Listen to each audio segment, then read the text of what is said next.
This is the Tom Andrson Show, broadcasting live from the KVNT studios, 7 to 9 a.m., Monday through Friday.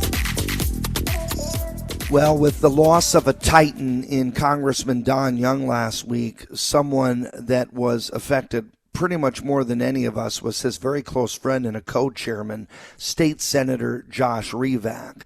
And there is no doubt in my mind that he has been mourning, and it's been such a loss and such an empty feeling. He was willing to join us. I wanted to talk to him about his feelings on this transition, what's next, his background, and what are people saying? Is he getting a call because now there is an open seat? So State Senator Josh Revak, I wish it was on a better topic than the loss of the mighty Don Young, but welcome to the program. And what are your thoughts about this, his loss and the transition? Well, hey, Tom, thanks so much for having me on to talk about Congressman Young. There's nothing I enjoy more.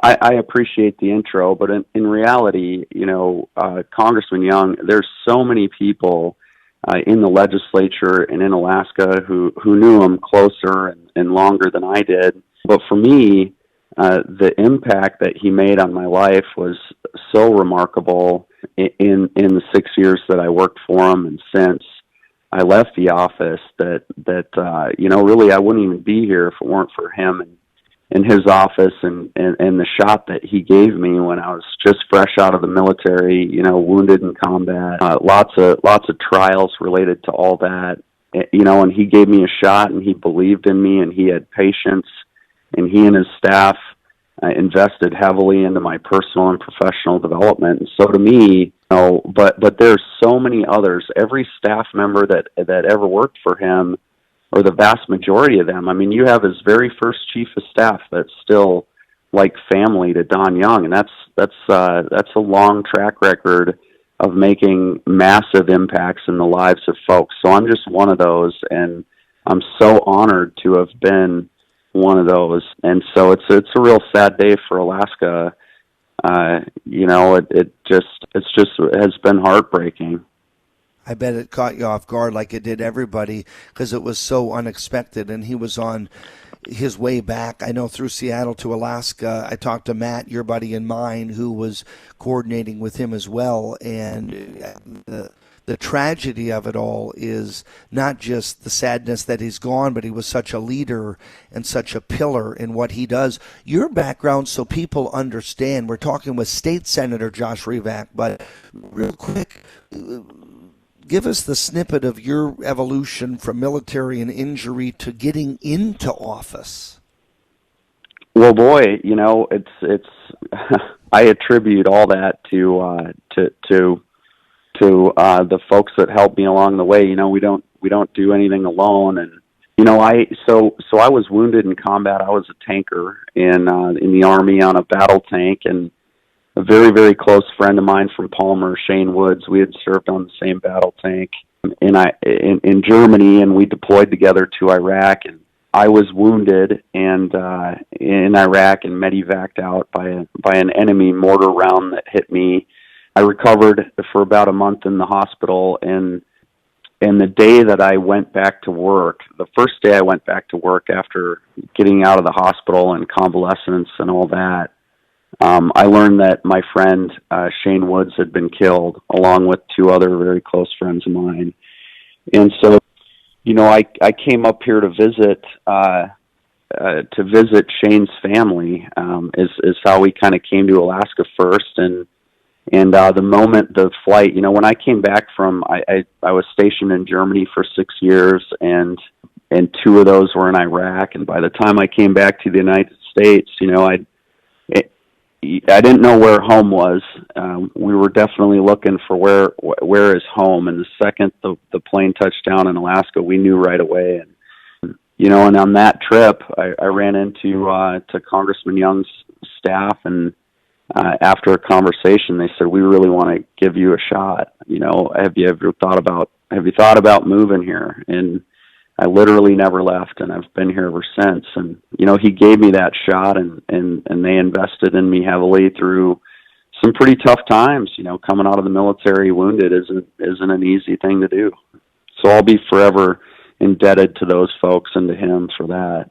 And when you stepped up for the state house, there was an incumbent, and you won that fair and square and from hard work. And then, how did you get into the state senate for folks that don't recall the transition?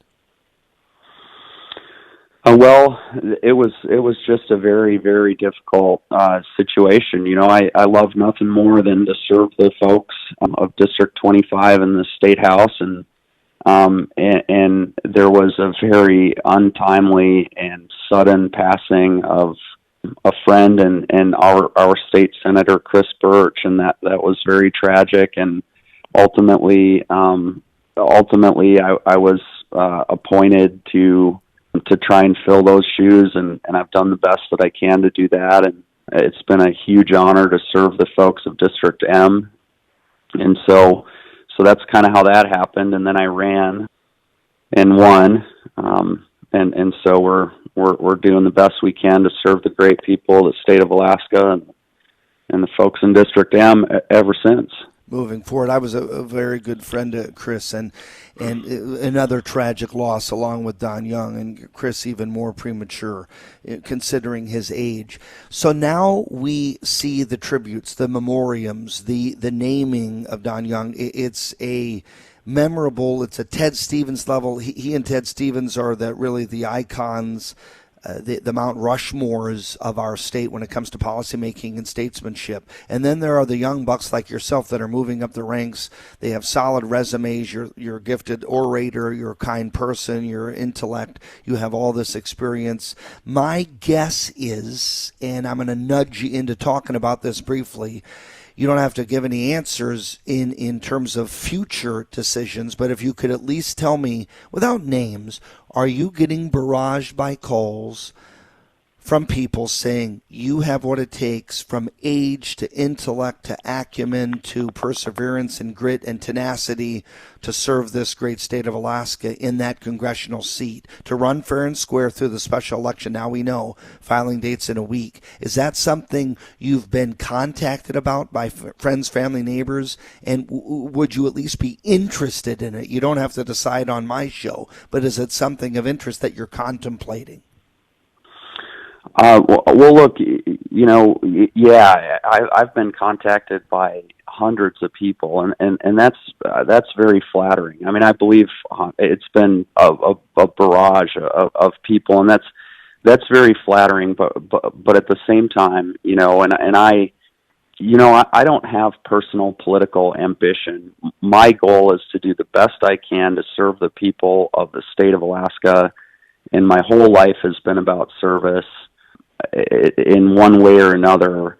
But right now is time to honor our congressman and our friend and a person who dedicated his entire life to the state of Alaska. And I think that it's time for that right now. And I know that and that's kind of the thing. It's just frustrating to see folks that you know, I don't know. I think it should be, you know, his opponent and whatnot it doesn't seem to be slowing down, and so I don't know that's right now it's time to honor Congressman Young. So Josh, he didn't slow down in one way. He and his team deleted all the negative disparagements of Don Young. So they certainly worked hard there. And he isn't slowing down. Well, I know from my sphere of influence and contacts and people that there is a great interest in you running, and I know that the Young family, there would be a consideration for you to receive campaign funds that are left over from people that have donated, and there would be a surge of support for you, particularly with the veteran connectivity and the fact that you've served, and not a long time. You're not a lifelong politician. You're someone that's served, and you have experience now, the right amount of experience, that modicum that makes you vital, not having been there forever, and also not a neophyte. And I think those are attractive things to Alaskans who would be voting. Do you promise at least coming back in the future if you do announce? I'd love to talk to you again about your vision should you run for Congress. Would you be willing to do that, Josh? No, absolutely, Tom. I'd be honored. And again, it's really flattering. You know, one of the most overwhelming and humbling things is that, you know, hearing from people that believe in me, and that you know, Don Young believed in me, and that I should believe in myself. It's just it's very, very humbling. It's very humbling to hear that, but at the same time, I want to be a part of Team Young alumni and go and honor our boss and friend, and that's what needs to happen right now. So you bet. Within the next few days, well, you have a week to decide it. I'm sure you'll let folks know yay or nay within the next week, and then continue on. My friend, God bless you. Thank you for your service and what you've sacrificed, and I know we all say the same to Don Young. Thank you for your courtesy, the fact that you're putting him first, and I think that's outstanding, and it shows the character of you. State Senator Josh Revak, we will talk to you soon, my friend, and I am very sorry for your personal loss. God bless, Tom. Thank you. Absolutely. This is the Tom Andrson Show. Good morning.